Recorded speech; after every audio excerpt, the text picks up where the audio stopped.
ایک بھائی کا سوال ہے، چند دن قبل میرا ایکسیڈنٹ ہو گیا تھا جس کی وجہ سے میری ٹانگ پر پلاسٹر لگا ہوا ہے۔ ایسی صورتحال میں مجھے واش روم میں جانا اور پاکی کا خیال رکھنا بہت ہی مشکل ہو گیا ہے۔ اسی دوران مجھے احتلام یعنی نائٹ فال بھی ہو گیا، لیکن میں غسل نہیں کر سکتا۔ اب رمضان المبارک 1441 ہجری کا بابرکت مہینہ بھی شروع ہو گیا ہے۔ کیا میں جنبی حالت میں روزہ رکھ سکتا ہوں؟ مزید یہ بھی بتا دیں کہ میں غسل کے بغیر نمازیں کیسے ادا کروں؟ بہت پریشان ہوں۔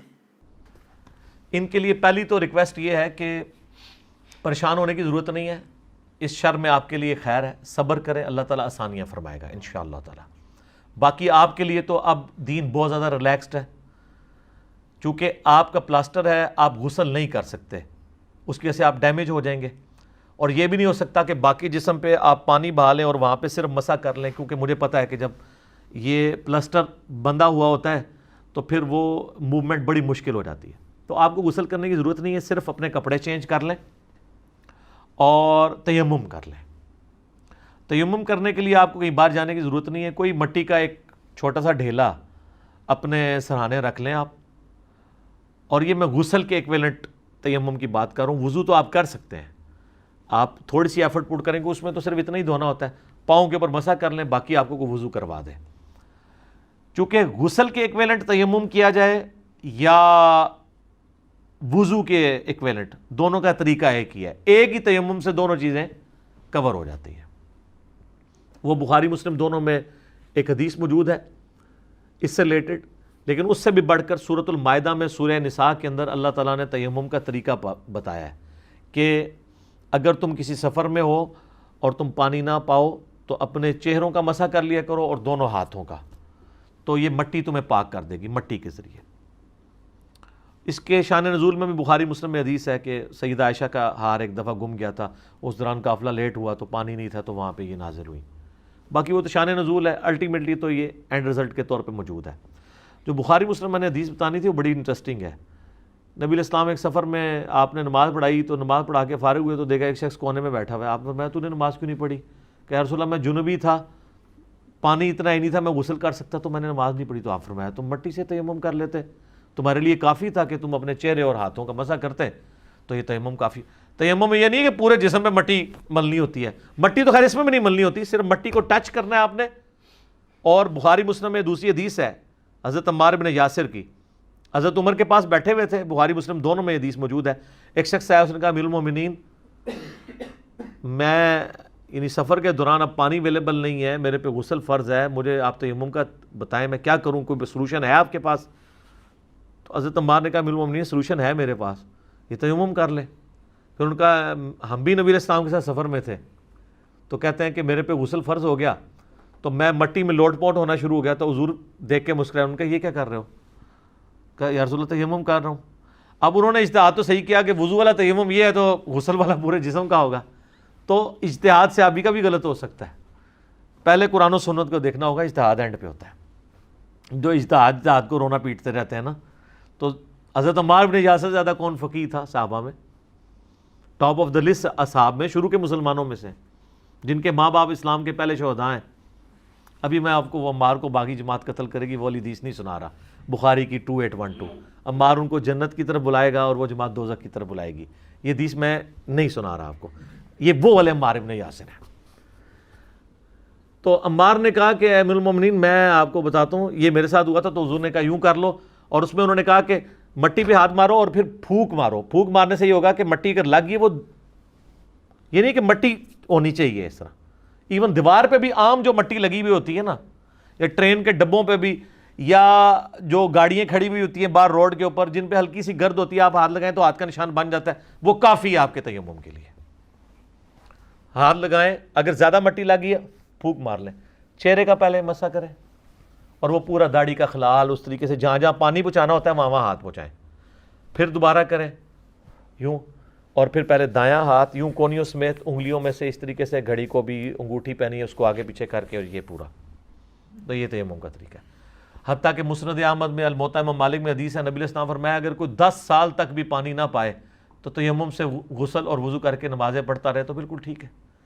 ابو داؤد میں حدیث ہے، نبی علیہ السلام فرمایا کہ اگر کسی کو پانی نہیں ملا اور اس نے تیمم کر کے نماز پڑھی تو اس کو اپنی نماز لوٹانے کی حاجت نہیں، اور اس نے نماز نہ لوٹائی تو اس نے سنت پہ عمل کیا کہ نبی علیہ السلام بھی نہیں لوٹاتے تھے، اور اگر نماز لوٹا دی تو اللہ اس کے لیے دوہرا اجر لکھ دے گا، یعنی وہ نفلی عبادت شمار ہو جائے گی، وہ غلوب میں بھی نہیں جائے گی، وہ بھی اللہ تعالیٰ اس کو انڈورس کرے گا۔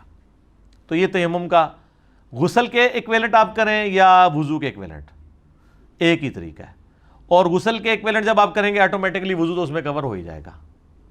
اور جب تک پانی پہ آپ قادر نہ ہو جائیں، قادر ہونے کا مطلب ہے کہ آپ کی صحت نہ آ جائے، یا پانی آپ کو اویلیبل ہو جائے، یا اویلیبل تو ہے صحت نہیں ہے تو آپ قادر نہیں ہوئے، اس وقت تک آپ چلائیں، 10 سال بے شک چلائیں، پوری زندگی چلائیں۔ اگر آپ کو موت کا ڈر ہے یا کوئی زیادہ تردد کا ہے تو لا یکلف اللہ نفسا الا وسعها، اللہ تعالیٰ کسی جان پہ اس سے بڑھ کے تکلیف نہیں ڈالتا۔ بعض اوقات آپ اٹھے ہیں اور آپ نے دیکھا ہے کہ طلوع فجر میں 5 منٹ رہ گئے اور آپ جنبی ہیں، غسل کریں گے تو نماز قضا ہو جائے گی، چھوڑ دیں، آپ فوراً تیمم کریں، نماز پڑھ لیں۔ کپڑے چینج کرنے کا ٹائم ہے تو کر لیں، ادروائز کپڑے بھی چینج کرنے کی ضرورت نہیں ہے، کیونکہ آپ اس وقت خوف کی حالت میں ہیں، وہ ٹائم ہی تھوڑا ہے، خوف ہے سورج نکلنے کا، تو اس وقت بھی آپ تیمم کر سکتے ہیں۔ یہ اللہ نے اتنی بڑی اس امت کے لیے خوبی رکھ دی ہے، اتنی بڑی آسانی دے دی ہے کہ آپ اسے پوری زندگی اویل کرتے رہیں، اور یہ اسی قسم کے مشورے دینے چاہیے۔ ابو داؤد میں ابن ماجہ میں ایک حدیث ہے، ایک سفر کے دوران ایک صحابی کو زخم لگا سر پہ اور وہ جنبی ہو گیا، جس طرح ان کی ٹانگ والا معاملہ ہوا ہے۔ صحابہ سے مشورہ کیا تو بعض صحابہ نے کہا نہیں یہ تو بندہ پلید ہو گیا، تو ابھی تو نماز تو نہیں پڑھ سکتا، تو نہا۔ سخت سردیوں کی رات تھی، وہ بیچارہ نہایا اور مر گیا ٹھنڈ لگنے سے، شہید ہو گیا۔ حضور علیہ السلام تک خبر پہنچی، آپ بڑے ناراض ہوئے۔ آپ نے فرمایا کہ اگر تم لوگوں کو علم نہیں تھا کم از کم کسی علم والے سے مشورہ تو کر لیتے، تم لوگوں نے خود ہی ایک فیصلہ سنا دیا۔ یہ پھر اجتہاد کی باری آ گئی کہ صحابہ نے اجتہاد کیا، بندہ ہی مارا گیا۔ حضور نے کہا کسی اہل علم سے آ کے پوچھو۔ تو نبی علیہ السلام فرمایا کہ اللہ نے جب تیمم کی اجازت دی ہے تمہیں تیمم کا مشورہ دینا چاہیے تھا، تم لوگوں نے پکڑ کے بندہ مار دیا کہ ایک زخمی بندے کو کروا کے۔ یہاں بھی کئی لوگ ہوتے ہیں، وہ بعض اوقات ان کا زخم یا بیماری ایسی نوعیت کی ہوتی ہے کہ اگر آپ اس کو غسل کروائیں گے تو بڑھ جائے گی۔ بعض بیماریاں تو ایڈریس ہوتی ہیں نہانے سے، لیکن بعض بڑھ جاتی ہیں، اس میں تو آپ یہ مشورہ نہیں دیں گے۔ عام حالت میں بھی آپ کی ٹانگ نہ بھی ٹوٹی ہو، آپ صحت مند ہیں، اور آپ کا پریویس ایکسپیرینس ہے کہ جب کبھی آپ ٹھنڈے پانی سے نہائے تو آپ کو بخار چڑھ گیا، تو سر آپ کو کوئی ضرورت نہیں غسل کرنے کی، آپ تیمم کر کے فجر کی نماز پڑھیں، دن کے وقت جب سورج نکلے تھوڑا ریلیکس ہوں، گرم پانی اویلیبل ہو، اس وقت آپ غسل اتار لیں اور وہ فجر آپ کی ہو گئی۔ جناب یہ بہت آسانی ہے دین کے اندر، بہت آسانی ہے۔ اس کے لیے گھر میں کوئی گملہ رکھ لیں جس میں مٹی ہو، یا مٹی کا ایک ڈھیلا رکھ لیں۔ ویسے تو فقہ حنفی میں ہے کہ زمین کی جنس کی کوئی چیز ہو جائے، چونا ہو جائے، ایون ماربل کا پتھر جو پالش ہوا نہ ہو، لیکن اس میں احتیاط نہیں، احتیاط مٹی تک ہی آپ رہیں، جو مٹی کا ہی ذکر قرآن میں اور احادیث کے اندر آیا ہے، تو آپ رکھ لیں۔ اور اس میں مٹی کا ساتھ لگنا ضروری نہیں ہے، ایک ڈھیلا ہے اس پہ آپ نے ہاتھ رکھ، بس صرف ٹچ ہی کرانا ہے، وہ ایک اللہ تعالیٰ نے ایک سنت والا معاملہ رکھا ہے۔ باقی یہ جتنی نجاستیں ہیں نا، یہ حکمی نجاستیں، یہ حقیقی نہیں ہیں۔ بخاری مسلم میں حدیث ہے، حضرت ابو ہریرہ کہتے ہیں کہ ایک دن میں گھر سے باہر نکلا، نبی علیہ السلام چہل قدمی کر رہے تھے، تو میں بھی حضور کے ساتھ چل پڑا۔ تو تھوڑی دیر بعد مجھے یاد آیا میں تو جنوبی ہوں، تو میں چپ کر کے پیچھے سے کھسک گیا، غسل کر کے واپس آیا، تو آپ نے فرمایا کدھر چلا گیا تھا بتائے بغیر ہی؟ حضور تو اپنی باتیں کر رہے تھے، وہ پیچھے پیچھے تھے، تو کہ یا رسول اللہ میں ناپاک تھا تو غسل کرنے کے۔ آپ فرمایا مومن تو کبھی ناپاک نہیں ہوتا، یعنی یہ حکمی نجاست ہے، حقیقی نہیں ہے۔ وضو کا نہ ہونا نماز کے لیے حکمی نجاست ہے، حقیقی نہیں ہے۔ اس سے بھی بڑھ کے بخاری مسلم میں حدیث ہے، اما عائشہ کہتی ہیں حضور مسجد میں تھے، آپ نے مجھے کہا میرا بسترا پکڑا دو، میں نے کہا یا رسول اللہ میں تو حیض سے ہوں، آپ فرمایا حیض تیرے ہاتھوں میں گھس گیا؟ پھر بخاری مسلم میں حدیث ہے، اما عائشہ کہتی ہیں کہ میں جنبی ہوتی، میں یعنی حیض کی حالت میں ہوتی تھی، اور حضور علیہ السلام میری گود میں سر رکھ کے قرآن پڑھا کرتے تھے۔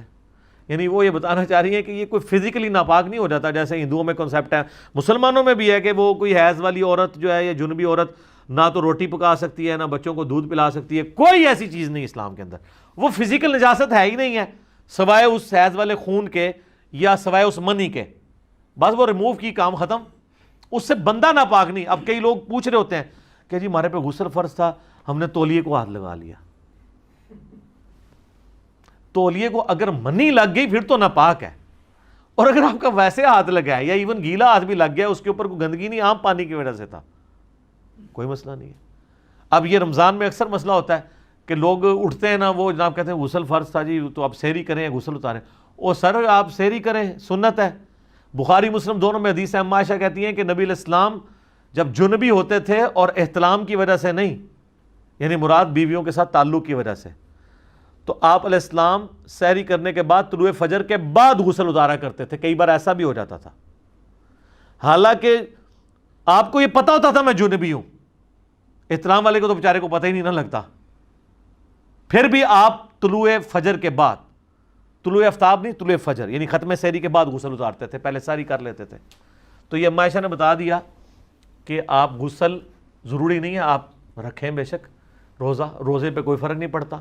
اس طریقے سے لوگ پوچھ رہے ہوتے ہیں جی روزے کے دوران اگر کسی کو نائٹ فال ہو جائے، احتلام ہو جائے، کوئی فرق نہیں پڑتا، روزہ نہیں ٹوٹتا اس چیز سے، کیونکہ یہ آپ کے اختیار میں نہیں تھا۔ بلکہ بخاری مسلم میں جو حدیث ہے نا سیدہ عائشہ والی، اس میں یہ بھی آتا ہے کہ حضرت ابو ہریرہ نبی علیہ السلام کی وفات کے بعد 30 سال تک یہ فتویٰ دیتے تھے کہ جس پہ غسل فرض ہے نا وہ روزہ نہیں رکھ سکتا جب تک غسل اتار نہ لے۔ تو جا کے حضرت سیدہ ام سلمہ اور سیدہ عائشہ سے جب لوگوں نے مسئلہ پوچھا تو انہوں نے کہا کہ یہ ابو ہریرہ کو کس نے بتا دیا ہے؟ نبی علیہ السلام تو احترام کی وجہ سے نہیں، کسی اور وجہ سے، یعنی وہ شرم کی وجہ سے کہہ رہی تھی نا، یعنی بیویوں سے تعلق کی وجہ سے جنبی ہوتے تھے، تو آپ تو ختم سحری کے بعد غسل اتارتے تھے، سحری کر لیتے تھے، روزہ رکھ لیتے تھے۔ پھر حضرت ابو ہریرہ کو کسی نے آ کے بتایا تو حضرت ابو ہریرہ نے کہا کہ یہ میں جو فتویٰ دیتا تھا یہ میرا اجتہاد تھا اپنا ذاتی، یہ نبی علیہ السلام کے ریفرنس سے میں نے کبھی بھی بیان نہیں کیا۔ باقی صحیح بات وہی ہے جو آپ کو ام سلمہ اور سیدہ عائشہ بتا رہی ہیں، کیونکہ وہ تو حضور کی بیوی ہیں، وہ تو خود بتا رہی ہیں، تو بات ہی ختم ہو گئی۔ اگر حضرت ابو ہریرہ جن کے پاس سب سے زیادہ حدیثیں تھیں، ان سے بھی کچھ حدیثیں اوور لک ہو سکتی ہیں، تو سر امام حنیفہ سے بھی ہو سکتی ہیں۔ مہربانی کرو، امام حنیفہ کو کیوں شرمندہ کرواتے ہو بار بار؟ یہ کہتے ہو جی امام صاحب کو نہیں حدیث پتہ چلی ہوگی رفع دین کی، فلانی پھر میں اور طرف چل پڑوں گا۔ یہاں تو اتنے بڑے صحابی اور فقیہ صحابی اور محدث صحابی، سب سے زیادہ حدیثیں یاد کرنے والے، جن کے بارے میں بخاری مسلم میں حضور کی دعا ہے، آپ نے یوں مٹھی کر کے چادر میں رکھی اور کہا آپ نے سینے سے لگا لے، وہ کہتا ہے میں کبھی کوئی حدیث نہیں بھولا۔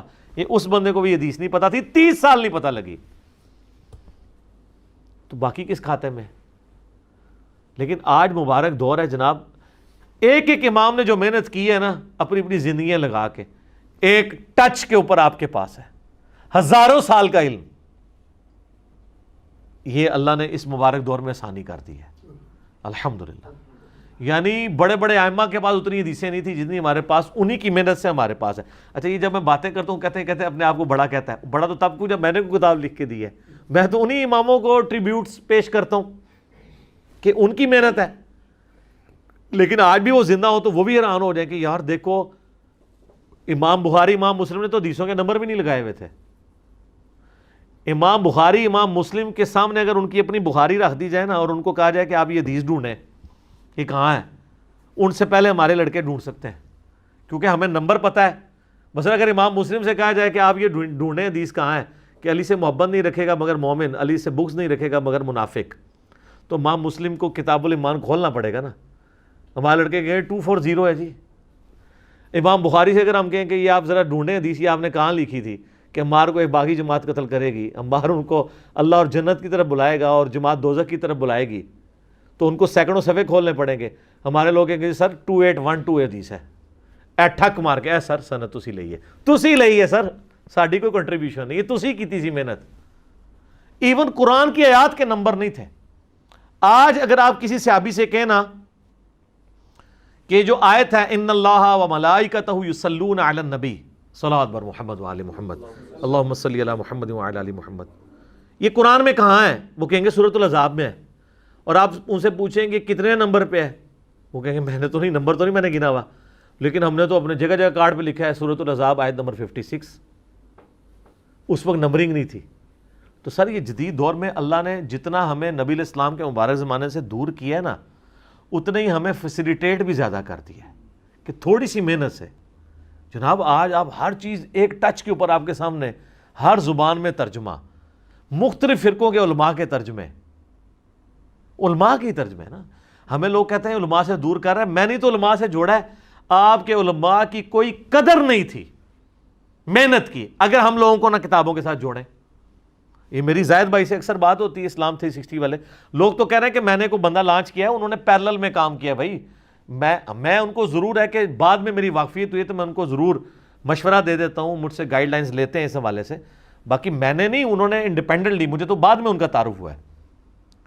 لیکن وہ مجھے بار بار کہتے ہیں کہ اسلام 360 کا فائدہ اس لیے ہوا کہ آپ نے لوگوں کو حدیثوں کے نمبر اور یہ لوگوں سے انٹروڈیوس کرایا, ورنہ لوگوں کو تو 360 کا کوئی انٹرسٹ ہی نہیں تھا, نہ اس کو یوز کرنے کے ساتھ تھا. تو دیکھیں نا, یہ ساری محنت ضائع جاتی اگر ایک پلیٹ فارم سے انٹروڈیوس نہ کروایا جاتا. اور ہم دونوں سے زیادہ کنٹریبیوشن ان لوگوں کی ہے کہ جن لوگوں نے اس وقت میں محنت کی ہے, آج وہ اس محنت کو دیکھیں گے تو خوش ہی ہوں گے, ان کا خون ہی بڑھے گا یار, تو بڑا اچھا ہو گیا. جس طرح ہمیں جب پتہ چلتا ہے کہ جی ہماری ویڈیوز جو ہیں وہ کسی چینل کے اوپر چل رہی ہیں, کسی یوٹیوب چینل پہ آ گئی ہیں, کسی جگہ کوٹ کیا گیا, تو خوشی ہوتی ہے کہ یار چلو لوگ اپنے طور پہ دین کا کام کر رہے ہیں. تو اس میں کوئی جیلسی والا فیکٹر نہیں ہوتا, خوشی والا فیکٹر ہوتا ہے. تو وہ تیمم والی بات تھی, وہ روزہ بھی رکھ سکتے ہیں اور اپنا غسل بھی اتار سکتے ہیں, نماز بھی پڑھ سکتے ہیں, کپڑے وغیرہ اپنے وہ چینج کر لیں. تو باقی موجے ماریں, جتنا عرصہ یہ مسئلہ ہے تیمم کے ساتھ کام چلاتے رہیں. اور تیمم وہی چہرے کا مسا اور دونوں ہاتھوں کا کونیوں سمیت. حدیثوں میں ویسے یہاں تک بھی مسا رپورٹ ہوا ہے, کونیوں تک بھی ہوا ہے اور بغلوں تک بھی ہوا ہے, لیکن زیادہ حدیث جو ہیں کونیوں تک کی ہیں, اور وہ بہتر بھی لگتا ہے کیونکہ نماز کے لیے جو وضو کرتے ہیں وہ بھی کونیوں سمیت ہوتا ہے, تو کونیوں تک والا کر لیں. تو باقی نہ اس میں آپ نے پاؤں دھونے ہیں نہ سر کا مسا کرنا ہے, صرف چہرے اور دو کونیوں کا, دونوں ہاتھوں کا. تو آپ کا وضو بھی ہو گیا, غسل بھی ہو گیا تیمم کے اگینسٹ. اسے تیمم کہتے ہیں, لیکن نیت ضروری ہے. ٹھیک ہو گیا.